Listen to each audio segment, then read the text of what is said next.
मैं माफी मांगता हूं, बात वापस ले रहा हूं। यौन संबंधों पर गंदी बात को लेकर नीतीश कुमार की अब सफाई आई है। दरअसल जनसंख्या नियंत्रण पर बोलते हुए महिलाओं को लेकर विवादित बयान देने वाले नीतीश कुमार ने हल्ला मचाने पर सफाई पेश की है। बुधवार को उन्होंने मीडिया से बातचीत में कहा कि वो शिक्षा की बात कर रहे थे, लेकिन उनकी बात का गलत मतलब निकाल लिया गया। नीतीश कुमार ने यह भी कहा कि अगर किसी को मेरी बात गलत लगी तो मैं माफी मांगता हूं। नीतीश कुमार ने कहा कि हमारी बात का गलत मतलब निकाल लिया गया। हम तो महिलाओं के एजुकेशन और उससे आय सुधार को लेकर बात कर रहे थे। फिर भी किसी को यदि बात गलत लगी है तो मैं बात वापस लेता हूं और माफी मांगता हूं।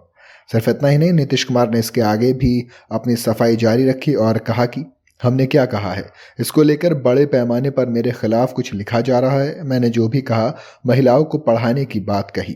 बार बार कह रहे हैं कि महिलाएं कम पढ़ पा रही थीं, उनकी जनसंख्या बताई। हमने ये कहा था कि जो कुछ मैंने अनुभव किया और महिलाओं को पढ़ाने का सिलसिला शुरू किया, कई जगहों पर शिक्षा नहीं थी, उन सब लोगों को शिक्षित करने की कोशिश की। जब पता चला कि अगर पुरुष और स्त्री दोनों की शादी हो, अगर स्त्री मैट्रिक पास है तो प्रजनन दर देश में 2 है, जबकि बिहार में भी 2 है। उन्होंने कहा कि अगर लड़की मैट्रिक से आगे इंटर है तो देश में की प्रजनन दर 1.7 है और बिहार का 1.6 है।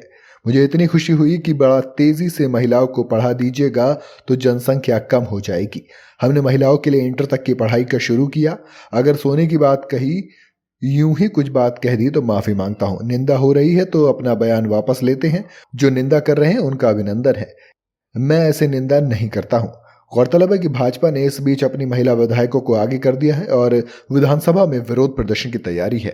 पार्टी की ओर से कार्य स्थगन प्रस्ताव भी दिया गया है। साफ है कि विधानसभा में आज हल्ला बोल होगा। गौरतलब है कि इस पर बवाल मचा तो जेडीयू से लेकर आरजेडी तक बैकफुट पर आ गई है। वहीं भाजपा के महिला विधायकों ने नीतीश कुमार से इस्तीफा भी मांग लिया है।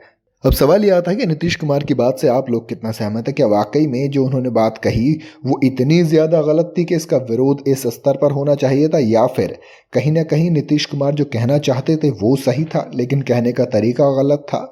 क्योंकि आप कहीं ना कहीं अगर देखेंगे तो नीतीश कुमार सिर्फ इतना कह रहे हैं कि यदि महिलाओं को बढ़ा दिया जाएगा तो प्रजनन दर, जिसकी इस वक्त भारत में सबसे ज़्यादा ज़रूरत है कंट्रोल करने की, और कई चीज़ों में कंट्रोल हुआ भी है। आपने देखा कि लगातार गिरती प्रजनन दर सही भी है। अब हम 2 पे आ गए हैं। देश की इस वक्त प्रजनन दर 2 है और बिहार की 4 से 3 पर आ गई है। और जहाँ पे फिर नीतीश कुमार ने जो आंकड़े दिए उनके मुताबिक तो 2 और 1.6 भी चली गई है। ऐसे में प्रजनन दर का कंट्रोल में आना, यानी कि जनसंख्या का नियंत्रण में आना, यदि पढ़ाई से लिंक है तो नीतीश कुमार की बात गलत नहीं है। लेकिन जो कहने का तरीका होता है उस पर आप सवाल ज़रूर उठा सकते हैं, क्योंकि जब सदन के अंदर ये बात कही जा रही थी वहाँ पे महिलाएं भी थीं।